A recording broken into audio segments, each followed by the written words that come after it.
নিজের বিয়ে করা বউকে স্পর্শ করার অপরাধে যেদিন বাসর ঘরে চরম অপমান সহ্য করতে হয়েছিল, সেদিনও আমি চুপ করেছিলাম। অনেক ভালোবাসা নিয়ে যখন মেয়েটার হাতে হাত রেখেছিলাম, তখন মেয়েটা তার হাত সরিয়ে নিয়ে বলেছিল, আপনাদের মতো ছেলেদের লজ্জা বলতে কিছুই নেই। মেয়ে দেখলে নিজেকে আর ঠিক রাখতে পারেন না। ভালোভাবে যে মেয়েটাকে চেনেন না জানেন না, সেই মেয়েটার অনুমতি না নিয়েই তার হাতে হাত রেখে ফেললেন। তাকে ভোগ করার জন্য উঠে পড়ে লাগলেন। আচ্ছা বলেন তো, বিয়ের আগে আপনার সাথে কি তেমন কোনো পরিচয় হয়েছিল আমার, যে পরিচয়ে আপনি লজ্জা শরমের মা থেকে আমার হাতে হাত রেখেছেন? আপনি আমাদের অনেক বড় উপকার করেছেন, সেটা আমরা কোনোদিনও ভুলবো না। কিন্তু তাই বলে বাবা যখন বলল আমার কথা, তখনই আপনি বিয়ে করতে রাজি হয়ে গেলেন। একটাবারও আমার কথা ভাবলেন না, আমার আপনাকে পছন্দ হবে কিনা এটা একবারও চিন্তা করলেন না। আপনি আমাকে ভুলেও স্পর্শ করার চেষ্টা করবেন না। আমি আপনাকে কোনোদিনও নিজের স্বামী হিসাবে মেনে নিব না। আপনি আমার জীবনটা তছনছ করে দিয়েছেন, নষ্ট করে দিয়েছেন আমার জীবনটা। কথাগুলো যখন নাদিয়া বলেছিল, তখন আমি নীরবে অনেকক্ষণ তার দিকে তাকিয়েছিলাম অপরাধীর মতো। তারপর বাহিরে গিয়ে অঝর ধরায় চোখের পানি ফেললাম।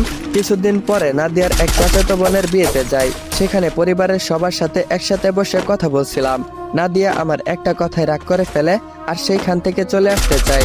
সবার অনুরোধে আমি পিছন থেকে নাদিয়াকে আটকানোর জন্য তার হাতটা ধরে ফেলি। আমি ভেবেছিলাম বিয়ে বাড়িতে এত মানুষের সামনে আমাকে হয়তো কিছু বলতে পারবে না, হয়তো পরে বলবে, তাই আমি তাকে আটকানোর জন্য তার হাতটা ধরলাম। কিন্তু আমার ধারণা বলছিল, আমি যখন পিছন থেকে নাদিয়ার হাতটা ধরলাম, তার 1 সেকেন্ড পরে নাদিয়া আমার গালে একটা থাপ্পড় মারলো। সেই দিন আমি সত্যিই বোবা হয়ে গিয়েছিলাম। কি বলবো কিছুই বুঝতে পারছিলাম না। বিয়ে বাড়ির সবাই নাদিয়ার ব্যবহারে অনেকটা অবাক হলেও আমি হইনি, কারণ ভুলটা আমারই ছিল।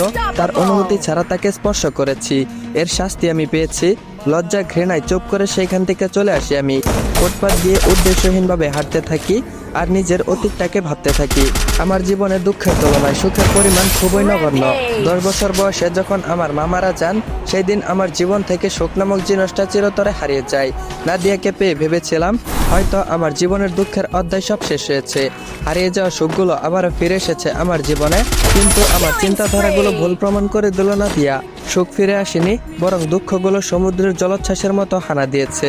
মা মারা যাওয়ার পর দিনই বাবা আরেকটা নতুন করে বিয়ে করে আনেন। প্রথম নতুন মা পেয়ে আমি অনেক খুশি হয়েছিলাম, কিন্তু কিছুদিন পর খুশিটা আর থাকলো না। আমি বুঝতে পারলাম আমার নতুন মা কারোর সাথে সবসময় কথা বলেন। একদিন সাহস করে বাবাকে কথাগুলো বললাম। সেদিন বাবা কিছু বলেনি, শুধু বলেছিল, এসব নিয়ে চিন্তা করো না, তুমি তোমার পড়াশোনায় মনোযোগ দাও। তার কিছুদিন পরই আমার নতুন মেয়ের ছোট বোন আমাদের বাড়িতে আসেন। একদিন আমি তাকে ভুল করে তাকে ভেজা কাপড়ে দেখে ফেলি। তখন আমার বয়স ছিল 13 বছর। তখনই আমি তার কাছে আবারও ক্ষমা চাই, কারণ সে আমার থেকে বয়সে 6 বছরের বড় ছিল। আমি তাকে বলি,